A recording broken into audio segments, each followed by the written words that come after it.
and the ashkhas and the bi'ah, if he doesn't consider the time, the place, the person, and the situation of that person, Imam al-Qarafi said he is a criminal. His legal license should be suspended because he will do more harm than good.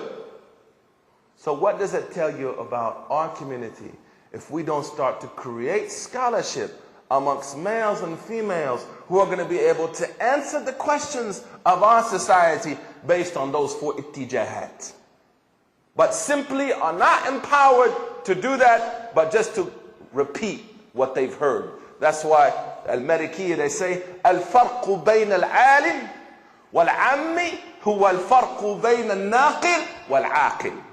Yani, the difference between a scholar and a non-scholar is someone who just repeats. This is the non-scholar, and the scholar is the one who thinks, engages. What are the proofs for this? Zaman, the Prophet placed in the Prophet ﷺ, he forbade his companions in Mecca to go to graves, to pray for the dead. But in Medina he said, كُنْتُ نَهَيْتُكُمْ عَنْ زِيَارَةِ الْقُبُورِ أَلَا فَزُورُوهَا. But in Medina he said, what? Now visit them. The place, differences in place, we find over time that places change. There's no doubt about this. So when the da'wah spread in the time of Imam Hassan al-Basri, people, some soldiers, they sent him a letter. They said, we came across some people who married their sisters, man. They married their sisters. Hassan al-Basri said, don't worry about that now, homie. Worry about their iman. Worry about the situation that they're in, the place that they live. That's a big time issue. Don't start with that first. Imam Hassan al-Basri, rahimahullah. The Prophet sallallahu alaihi wasallam, when he told Mu'adh ibn Jabal, when he went to Yemen, he gave him different instructions than he gave, for example, to those he sent to Medina. Consideration of place. Consideration of place. People. The Prophet sallallahu alaihi wasallam, as related by Imam Abu Dawud in his Sunan, a man came to him and said, excuse me, can I kiss my wife while fasting? The Prophet said, no. The same gathering, another man comes to the Prophet sallallahu alaihi wasallam and says, can I kiss my wife while I'm fasting? He said, go ahead. There's no problem. Of course, the Sahaba said, Ya Rasulullah, how come you told the first guy no, and the second guy yes? He said, because the first guy was a youngster, you know, his blood is hot, blood's hot, man. The second guy, he's a little old, you know. He's some jumper cables.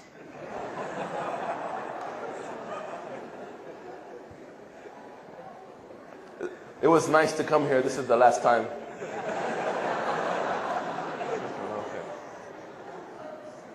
Oh, I can't wait to visit, you know, deviantscholars.com tonight. Oh, al-mubtadi' al-munharif kama yasif. Can only imagine. When I make those websites, I feel like I've done something good, though. So the fatwa changes because of the people. These are two different people with two different issues. People come to the Prophet and say, Ayu a'mal al-afdal? What's the best action? Al-salah. Someone comes and says, Ayu a'mal al-afdal? Al-jihad. What's the best action? Jihad. Someone comes to the Prophet, Ayu a'mal al-afdal? Seeking knowledge. Someone comes, Ayu a'mal al-afdal? What's the best action? Be good to your parents. Why is the answer changing? Because the Prophet is dealing with who? He's dealing with human being. And that's why also, when you read tafsir of Quran, sometimes if you're not aware of what's going on, you'll find one verse with different interpretations from the Sahaba, and you'll think, wow, the Sahaba differed. The Sahaba didn't differ. If you look at the universal, they're on the same page. So for example, Allah says in Surah Fatir, ثم أورثنا الذين, Allah says, then we أورثنا الكتاب الذين اصطفينا من عبادنا فمنهم ظالم لنفسه ومنهم مقتصد ومنهم سابق بالخيرات بإذن الله. Allah says, then we inherited, caused those to inherit after us the book. From amongst them are those who were wrong to themselves, those who were in the middle, and those who were the first and foremost. You look at the tafsir of the companions. Some of them say, those who wrong themselves are those who missed the prayer. Those who were muqtasid are those who prayed, those who wronged themselves are those who delayed the prayer. Those who were in the middle are those who prayed in the middle. And the foremost are those who prayed early. Khalas, it's one explanation. Then right underneath that, you're going to find a companion who says, those who wronged themselves are those who fell into the makruhat. Those who were in the middle were those who observed those things which are recommended. And then those who those who wronged themselves are those who fell into haram. Those who were in the middle are those who fell into makruh. Those who were the best are those who established the mandubat and the wajibat. Although the wording is different, the meaning is the same. Because to delay the prayer to waqt al-durura indana in the madhab maliki to the end of its time is a sin without an excuse. Right to the end of its time. So this is falling into haram. To wait a little bit before that is makruh. But to pray in the beginning is the best. So now you see how the companions, even though one said it's makruh, it's haram, it's this, the other said it's salah, the universal is the same, but the shade of meaning changes. Why? Because each companion was talking to a different person. And each companion, his answer or her answer, is being affected by one of those four things that touches on fatwa. You understand what I'm saying now? So sometimes when you read answers of Sahaba about verses of Quran, they differed. So for example, Siratul Mustaqim. One of the companions said Siratul Mustaqim is the Quran. Another one says Siratul Mustaqim is Islam. Another says Siratul Mustaqim is Siyam. Are they really different? All of that goes back to Siratul Mustaqim. Because the Quran is a universal. And what do we take from that universal? Particulars that deal with specifics of our lives. And those particulars fall back into those four things that I just talked about. You guys able to stay with me here? It's quite hot in here. Khalas.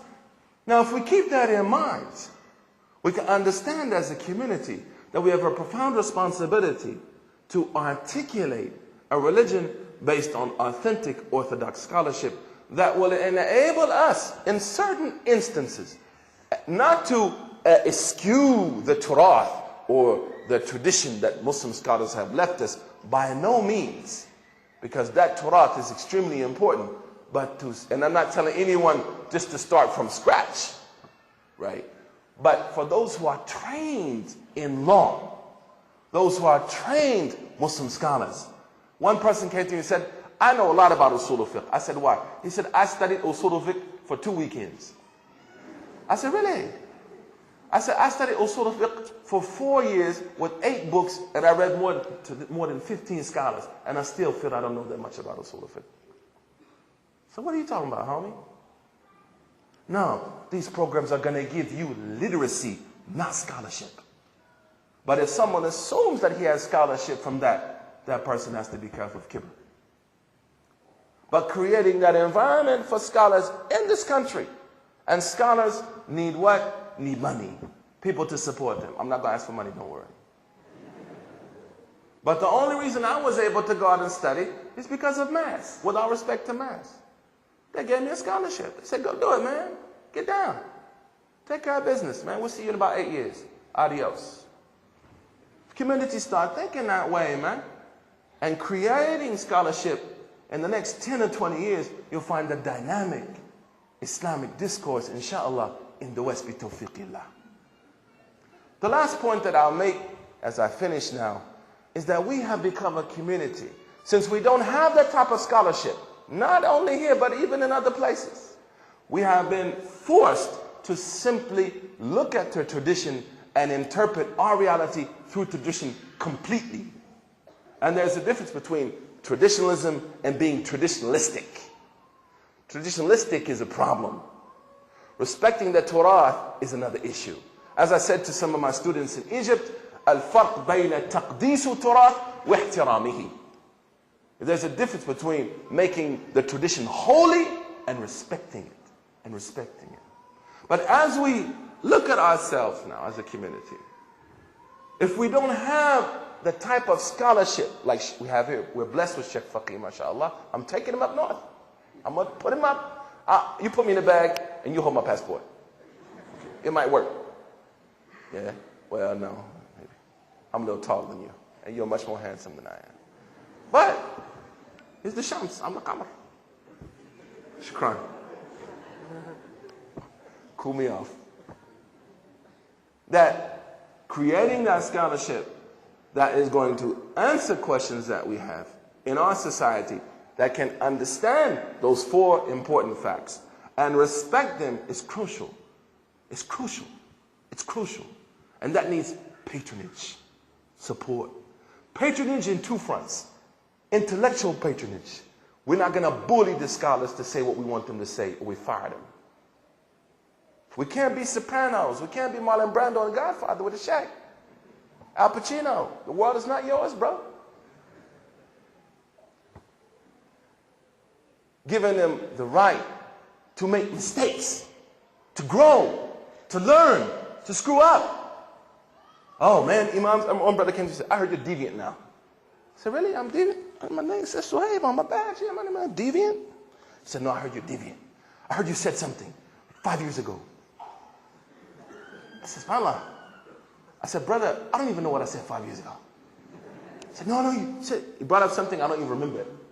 I said, I don't agree with that opinion now that you're telling me. Maybe I changed my opinion. Maybe I learned something else. Maybe I grew as a person. Maybe I developed. But we have to allow scholars and imams and sisters who are scholars to make mistakes and not crucify them for it. Or to write about them and call them evil people. But to understand they're human beings. People make mistakes. So intellectual freedom, number 2, is patronage. Patronage with responsibility. Not a free check, but patronage with responsibility. As I finish, the final thing that we should focus on as a community is putting the universals of Islam first as a source of literacy and not the particulars. Those universals are those things that we agree on. Those particulars are things that people differ over. But unfortunately, what we've done is taken those particulars and made those the defining factors of who we are as a community. So now we're defined by particulars, not by universals. So I'm defined by how I pray, which is a particular, not a universal. One time a guy came to me and said, I just want to tell you, I'm going to start praying like this now. I said, I don't care. Like some kind of big epiphany for you to pray like this. I pray like that, so what? You don't define yourself by that, man. You define yourself by something greater than that. Brother comes and says, I'm wearing a thobe, a thobe. An Arabian thobe. I said, but it's made in China. Putting particulars over universals. And putting those particulars in front of those universals has created a confused message and a confused understanding. And that's why many of our young people are in need of spiritual Prozac. Because and even the old people, because they're not really sure where they belong. So there's personality actually in Latin means mask. Mask, right? So we have many masks. At home, yes, Baba, yes, Mama, Hadr, G Sabji, G Chacha Sab. But then at school, we're like, yo, what's up, man? What's happening? Oh, yeah, we're finna break this off, yo. Yeah, shoot. Pass that blunt, man. And then maybe we have another personality because the world now has ADHD. And the proof of that is you got a Twitter, you got a Facebook, you got a Gmail, you got everything. All your laundry's out there. And you check it every 15 minutes to see, what do people think of me? Because you got ADHD. Yeah. That's true. And that's riyah. And that falls into showing off. You know what I just did? I just taught you tasawwuf. Don't get mad at me, because I'm a Sufi. Yeah, don't shoot me. But I just taught you Sufism in the 21st century. Yeah. How do you act at night in front of that computer when your wife is asleep and your kids are knocked out? Oh, I went to high school with her just to see what she looks like. Bam! Your husband's gone at work. Oh, I remember Rashid back in the preparatory school in Punjab. Hey, Rashid. Or us here. Yeah, man, I used to hook up with Saudi back in the days, boy. If I was a Muslim, man, Saudi, what? Anyways, I wonder what Saudi's up to. That's ihsan in the 21st century. You want to know if you have taqwa? How you act in front of the computer, man. When no one's around you. Instead of lighting up your house at night with a light of that stupid screen, light it up with the nur of tahajjud.